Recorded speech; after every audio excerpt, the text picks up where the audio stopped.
Ne geldi bak orada? Ama sen ne diyeyim öyle. Ne yüreğimden kesilmiyor kardeş.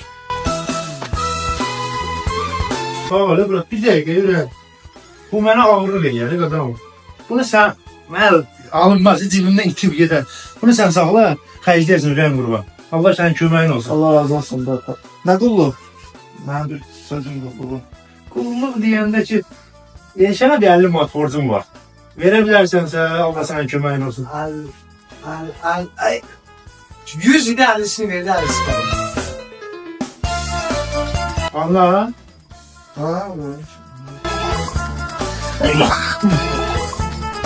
Güzel oldu abi. Lütfen düz git kardeşim. Allah senin köməyin olsun. Allah səni var versin. Dedim.